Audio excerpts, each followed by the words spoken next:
Hello. Have you ever found a book or an art piece that you became obsessed with? Well, I have. It was about 8 years ago, and I was browsing through my university's library, and I noticed a book titled Magic Box, The Eccentric Genius of Hannah Maynard. And I saw images that honestly blew my mind. This collage was made around 1880, and it contains about 22,000 children. Hannah has photographed and cut out each of these children. And now this is a self-portrait of Hannah and her grandson, only that he's cut in half. And they're the doubles that are looking at each other. Now these images were made at the time when photography was only used for static portraiture or landscapes. And it was years and years before surrealism. So I knew that there was a really unique story behind it, and I needed to find out what drove you to create these mysterious, obsessive images. And what I discovered is that the trigger for this work was an excruciating grief. Hannah's youngest daughter, Lily, passed away from typhoid fever. And this grief has cracked open an artistic portal to Hannah, and she uses photography as a vehicle to deal with her devastating loss. So it brings her some relief, but it also pushes her to the edge of madness, as she becomes obsessed with children and the thin line between the world of the living and the world of the dead. What I found so fascinating about her story is that through courage, singularity of vision, and sense of humor, she maybe didn't so much overcome her grief, but she learned to coexist with it, and she let her obsessions to be part of her life in a way that I didn't know was possible. Now, this film will not be a traditional biopic about Hannah's life. Hannah felt shattered by her tragedy, and the film's structure will reflect her fractured state of mind. Similar to 32 short films about Glenn Gould, this film will use 12 of Hannah's most powerful images, some of them you're seeing today, as an entry point to the various aspects of her states of mind.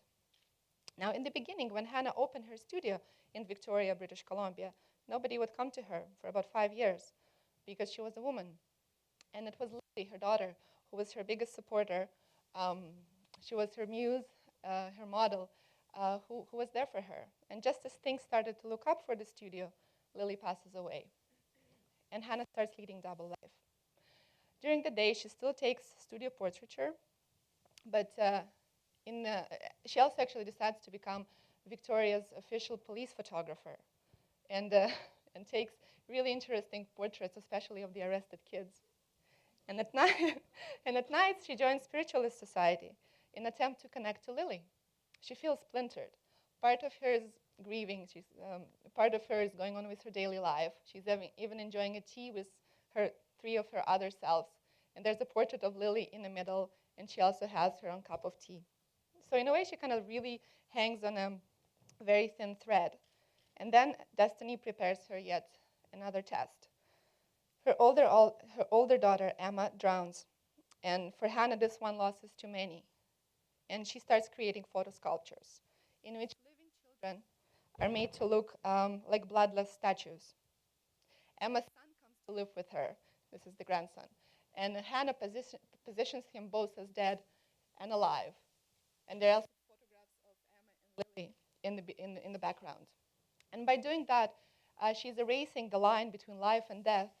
And by obliterating this line, she's able to carry on.